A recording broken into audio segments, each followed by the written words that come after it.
Ռուսական ու ղազախական ցորենով բեռնված գնացքները նոյեմբերի սկզբին առաջին անգամ Հայաստան են հասել անցնելով Ադրբեջանի ու Վրաստանի տարածքով։ Սա Հայաստանի համար նշանակալից իրադարձություն էր 1990-ականներից ի վեր Ադրբեջանի ու Թուրքիայի կողմից շրջափակման համատեքստում։ Հայաստանի իշխանությունները պնդում են, սա ապաշրջափակման գործընթացի սկիզբն է ու օգոստոսի 8-ին Վաշինգտոնում նախաստորագրված խաղաղության համաձայնագրի գործնական արդյունքը։ Ազգային ժողովի տնտեսական հարցերի մշտական հանձնաժողովի փոխնախագահ Բաբկեն Թունյանի խոսքով, սա դիվերսիֆիկացնում է ցորենի կոնկրետ մատակարարման աղբյուրը ու նաև ճանապարհը։ Իսկ թե որքանով է սա տնտեսապես ձեռնտու Հայաստանին, Թունյանը կոնկրետ հաշվարկներ չունի։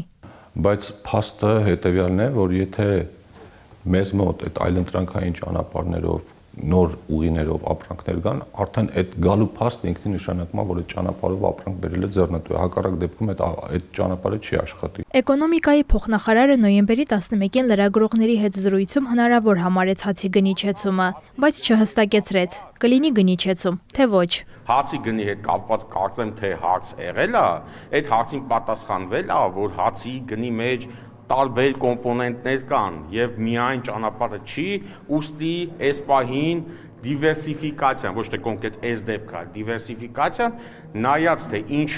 չափով կազդի հացի գնի վրա, այդ էլ է դաժե ասվի, էլ ինչ ասվի։ Տնտեսագետ Սուրեն Պարսյանի գնահատմամբ այս երկաթուղու օգտագործման տնտեսական արդյունավետությունը շատ ցածր է։ Բացի այդ, Բաքու-Թբիլիսի-Երևան ուղին մոտ 30%-ով ավելի երկար է, քան նախկինում օգտագործվող Փոթի-Թբիլիսի-Երևան տարբերակը։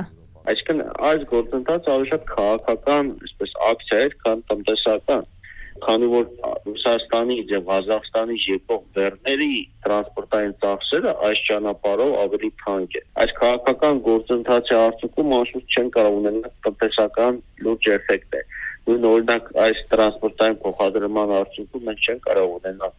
ցորենի կամ հացի գնի էժանացում։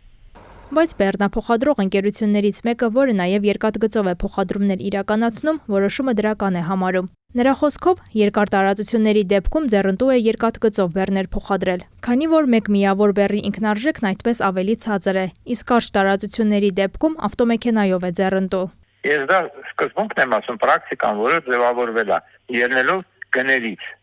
եւ բեռների տեսակներից, որտեղ կան բեռների տեսակներ, որոնք մեքենայով միայն կարող ես տեղափոխել կամ ձեռնտու է։ Եվ կամ բեռներ, որոնք պարտադիր ավելի ձեռնտու է անել գնացքով։ Որտեղ վագոնը վերջը մինչև 70-72 տոննա բեռ ավերում, իսկ մեքենան 22-23, նո առավելագույնը 26։ Մեկ այլ փոխադրող ընկերությունից ասում են, որ պետությունը պետք է վերահսկողություն սահմանի բերվող ապրանքների սակագների վրա, քանի որ ընկերությունները ավելի քիչ ծախս են անում ապրանքը երկաթգծով ներկրելու համար, բայց կարող են վաճառել նույն գնով։ Օրինակ դեպքը չբերեն հիմա 1000 դրամ, նույն երկաթգծով գա, նորից 1000 դրամով վաճառեն։ Ես օրինակը բերեմ իմ վրա, եթե ես այսօր ներմուծող ընկերություն եմ, ապրանք եմ բերում ստեղ վերավաճառում եմ։ Այսօր ես պուրով բերում եմ 3 աղոն, օրինակ 60 տոննա ապրանք եմ բերում, այդ 60 տոննայի համար վճարում եմ $9,000, բայց ես այդ 60 տոննան կբարձեմ վագոնը, կբերեմ Հայաստան $3,000 կվճարեմ ու նույն գնով կվաճառեմ, ընդեղ $6,000 էլ այդտեղից քեշաուտ կստանամ։ Միգտրանսի ներկայացուցչի խոսքով խնդիր կարող է լինել նաև մեքենաներով բեռնափոխադրում իրականացնողների համար, քանի որ ապրանքների պատվիրատուները նախընտրելու են երկաթգծով փոխադրումներ իրականացնել, եթե նշված երթուղին շարունակի պարբերաբար օգտագործվել։